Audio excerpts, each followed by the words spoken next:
നമസ്കാരം. പാട്ടുസഞ്ചാരത്തിൻ്റെ പുതിയൊരു അധ്യായത്തിലേക്ക് ഏവർക്കും ഹൃദ്യമായ സ്വാഗതം. മലയാളത്തിൽ നിരവധി മികച്ച ഗാനങ്ങൾ ചിട്ടപ്പെടുത്തിയ സംഗീത സംവിധായകനാണ് രവി ബോംബെ. അദ്ദേഹത്തിൻ്റെ സംഗീത യാത്രയിലൂടെയാണ് ഈ എപ്പിസോഡ് കടന്നു പോകുന്നത്. അപ്പോൾ രവി ബോംബെ ചോദിച്ചു, എന്ത് ട്യൂണ്? എൻ്റെ രീതി അതല്ല, എനിക്ക് വരികൾ കാണണം, വരികളുടെ അർത്ഥം അറിയണം, സന്ദർഭം അറിയണം. ആരെയും ഭാവഗായകനാക്കും ആത്മസൗന്ദര്യമാണു നീ. മഞ്ഞൾ പ്രസാദവും നെറ്റിയിൽ ചാർത്തി മഞ്ഞക്കുറി മുണ്ടു ചുറ്റി. സാർ, മലയാളത്തിൽ ഒത്തിരി നല്ല പാട്ടുകൾ സമ്മാനിച്ച സംഗീത സംവിധായകനാണ് രവി ബോംബെ. അദ്ദേഹത്തിൻ്റെ ആ ഒരു സംഗീതയാത്ര എങ്ങനെയായിരുന്നു? നമ്മുടെ സംവിധായകനായ ഹരിഹരൻ പുതിയ പുതിയ സംഗീത സംവിധായകരെ മലയാളത്തിൽ അവതരിപ്പിക്കുക എന്ന ലക്ഷ്യത്തോടെ പല പടങ്ങളിലും പുതിയ പുതിയ ആൾക്കാരെ അവതരിപ്പിച്ചിട്ടുണ്ട്. അങ്ങനെയാണ് ഈ രവി ബോംബെയുടെ കാര്യം അദ്ദേഹത്തിൻ്റെ ശ്രദ്ധയിൽപ്പെടുകയും അദ്ദേഹവും ONV സാറും കൂടി ബോംബെക്ക് വണ്ടി കയറുകയും ചെയ്യുന്നത്. രവി ബോംബെയുടെ വീട്ടിൽ ഇവരെത്തുമ്പോൾ ഒരു പ്രഭാത കഴിഞ്ഞ സമയമാണ്, ഒരു 10 മണി സമയത്താണ്. 10 മണിക്ക് എത്തുമ്പോൾ രവി ബോംബെ അവിടെ ഉണ്ട്. അപ്പോൾ നേരത്തെ പരിചയമുള്ളതുകൊണ്ട് സംസാരിച്ചു കഴിഞ്ഞിട്ട് ONV സാറ് അദ്ദേഹത്തോട് പറഞ്ഞു, എവിടെ ട്യൂൺ റെഡിയാക്കി വെച്ചിട്ടില്ലെന്ന് ചോദിച്ചു. സാധാരണ ഈ മലയാളികളല്ലാത്ത സംഗീത സംവിധായകർ മുൻകൂട്ടി നിർണ്ണയിക്കുന്ന ട്യൂണിനനുസരിച്ചാണല്ലോ പാട്ട്. സലീൽ ചൗധരി തുടങ്ങി വെച്ച ആ പ്രക്രിയ.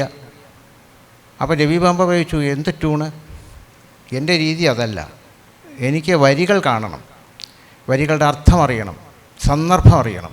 ഇതൊക്കെയാണ്. അപ്പോൾ ഇവർ അന്തം വിട്ടുപോയി. കാരണം ഒരു മലയാളി അല്ലാത്ത ഒരു ഹിന്ദി പ്രദേശത്തെ ഒരു സംഗീത സംവിധായകനാണ് ഇത് പറയുന്നത്.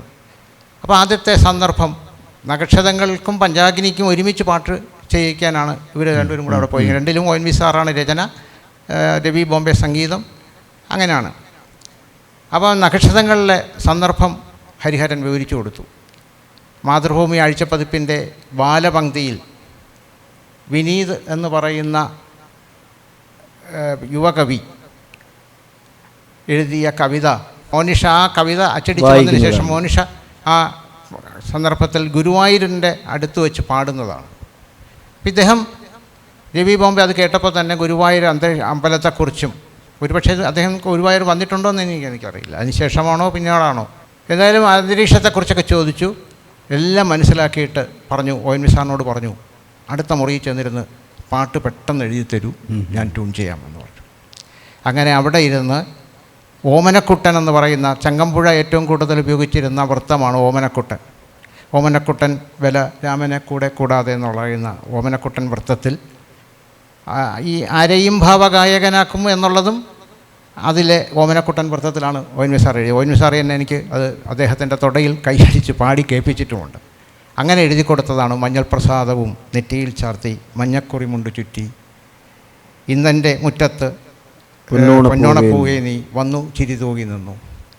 അവിടെ ഓണത്തിൻ്റെ ഒരു അന്തരീക്ഷം സൃഷ്ടിക്കാൻ ONV സാറിന് കഴിഞ്ഞു. മഞ്ഞൾ പ്രസാദം എന്നുള്ള ആ ഒറ്റ തുടക്കത്തിൽ തന്നെ മഞ്ഞൾ പ്രസാദവും നെറ്റിയിൽ ചാർത്തി. അപ്പോൾ നമുക്കൊരു മലയാളി പെൺകുട്ടി, പാവാടയൊക്കെ ഉടുത്ത ഒരു പെൺകുട്ടിയുടെ, അല്ലെങ്കിൽ കേരള തനിമയുള്ള ഒരു പെൺകുട്ടിയുടെ രൂപം, പ്രത്യേകിച്ച് മോനിഷയാകുമ്പോൾ അതിന് മാറ്റുകൂടുകയും ചെയ്യും. അത് മനസ്സിൽ കണ്ടുകൊണ്ടാണ്, മോനിഷയെ മനസ്സിൽ കണ്ടുകൊണ്ട് തന്നെയാണ് ONV സാർ എഴുതുന്നത്. അദ്ദേഹം തന്നെ എന്നോട് പറഞ്ഞിട്ടുണ്ട്. മഞ്ഞൾ പ്രസാദവും നെറ്റി മഞ്ഞക്കുറി മുണ്ട് ചുറ്റി. മഞ്ഞക്കുറി മുണ്ടെന്ന് പറയുന്നത് ഈ ഓണത്തിന് മാത്രം ഇപ്പം ഗണപതി കോവിലിൻ്റെ മുമ്പിലൊക്കെ കൊണ്ടിട്ട് വിൽക്കുന്ന മഞ്ഞക്കോടി എന്ന് പറയുന്ന ചെറിയ, അത് ചുറ്റിയിട്ട് വന്ന് നിൽക്കുന്ന പൊന്നോണപ്പൂവേ, ഓണത്തിന് മാത്രം വിരുന്ന് വരുന്നൊരു പൂവുണ്ട്, ഓണത്തിന് മാത്രമേ അത് വിരിയുള്ളൂ, മഞ്ഞ കളറാണ്, മഞ്ഞ നിറമാണ്. മഞ്ഞാണപ്പൂവേ വന്നു ചിരിതൂകി നിന്നു എന്ന് പറയുന്ന ആ ഓണപ്പൂവിനെക്കുറിച്ചാണ് ഈ കവിത. ഈ വിനീത് അവതരിപ്പിച്ച കഥാപാത്രത്തിന് വേണ്ടി എഴുതിയ കവിത. അത് മോനിഷ സിനിമയിൽ പാടുന്നതായിട്ട് ചിത്രയാണ് പാടിക്കുന്നത്. അതിമനോഹരമായിട്ട് ചിത്ര പാടിയിട്ടുമുണ്ട്. അപ്പോൾ സാർ, നമുക്ക് ആ മഞ്ഞൾ പ്രസാദവും എന്ന മനോഹരമായ പാട്ടൊന്ന് പാടിയാലോ? മഞ്ഞൾ പ്രസാദവും നെറ്റിയിൽ ചാർത്തി മഞ്ഞക്കുറി മുണ്ടു ചുറ്റി. മഞ്ഞൾ പ്രസാദവും നെറ്റിയിൽ ചാർത്തി മഞ്ഞക്കുറി മുണ്ടു ചുറ്റി.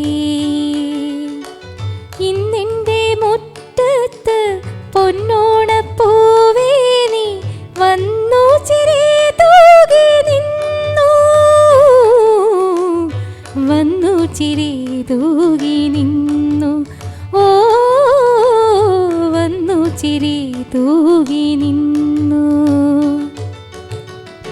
മഞ്ഞൾ പ്രസാദവും നെറ്റിയിൽ ചാർത്തി മഞ്ഞക്കുറി മുണ്ടു ചുറ്റി.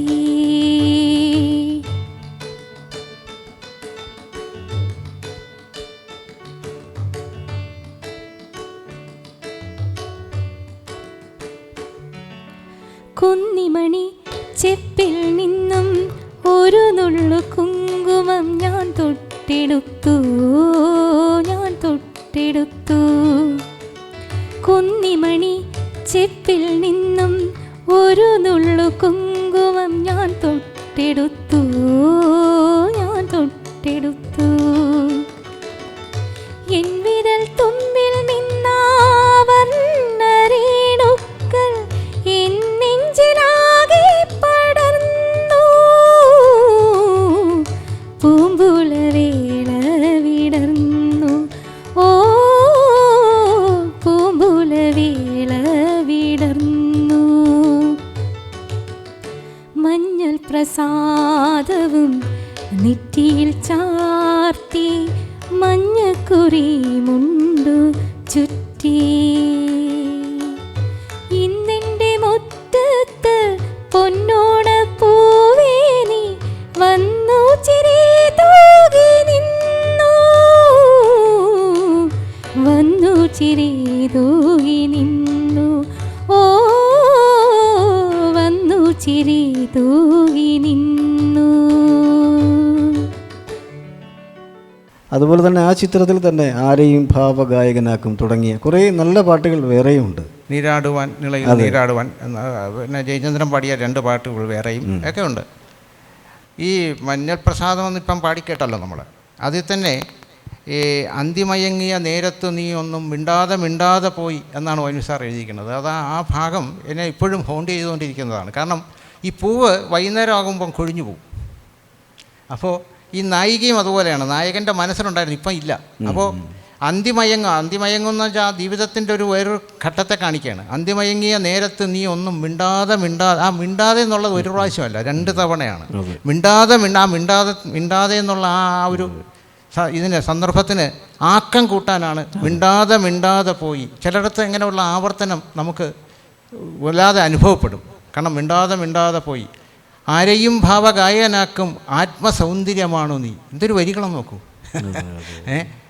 അത് ഒരു നായികയെ വർണ്ണിക്കുകയാണ്. അതുപോലെ തന്നെ നിളയിൽ നീരാടുവാൻ നീ എന്തേ വൈകി വന്നു പൂന്തിങ്കളെ.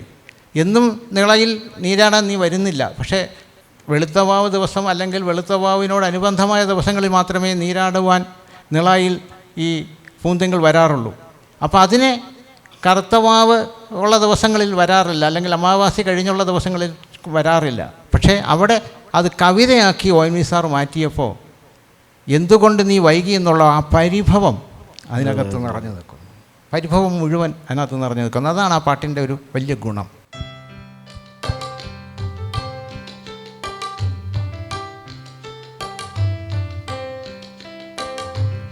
ആരെയും ഭാവഗായകനാക്കും ആത്മസൗന്ദര്യമാണു നീ. നമ്രശീർഷരായി നിൽപ്പൂ നിൻ മുന്നിൽ കമ്രനക്ഷത്ര കന്യകൾ. ആരെയും ഭാവഗായകനാക്കും ആത്മസൗന്ദര്യമാണു നീ. നമ്രശീർഷരായി നിൽപ്പൂ നിൻ മുന്നിൽ കമ്രനക്ഷത്ര കന്യകൾ. ആരെയും ഭാവഗായകനാക്കും ആത്മസൗന്ദര്യമാണു നീ.